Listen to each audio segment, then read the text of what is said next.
ఆయన ఏర్పాటు చేసిన వ్యక్తిని లెక్క.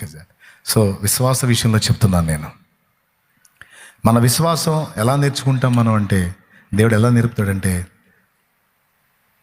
విశ్వాసం ఉంచడం తప్ప ఇక ఏమీ లేని పరిస్థితి మనకు రప్పిస్తాడు.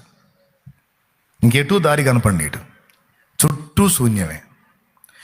కడలేని కడలి తీరము ఎడమాయ కడకునా బ్రతుకునా, కడలేని కడలి తీరము ఎడమాయ కడకునా బ్రతుకునా, గురిలేని తరుణాన వేరువగా నాదరిని చేవనా ప్రభు, గురిలేని తరుణాన వేరువగా నాదరిని నిలిచేవనా ప్రభు.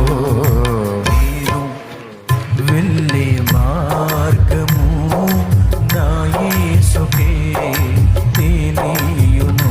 ఒక మాట, ఏవు కొన్నవన్నీ పోయినప్పుడు ఎలా పోయినాయో రాశాడు బైబిల్లో. ఒంటెలు దొంగలెత్తకెళ్ళటం, పిల్లలు మిద్దబడి ఇదైపోవటం, అట్లా అన్ని పోయినాయి, అన్నీ ఎలా పోయినాయో రాశాడు. కానీ రెండంతలుగా ఎలా వచ్చినాయో రాయలా. నాకు అదో డౌట్ వచ్చింది, ఎందుకు రాయలేదు, ఎలా వచ్చినాయో అని.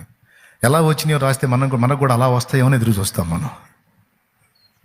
అందుకని ఆయన ఏం చేశాడంటే, ఎలా పోయినాయో రాశాడు కానీ ఎలా ఇచ్చాడో రాయలా, మొత్తానికి ఇచ్చాడు.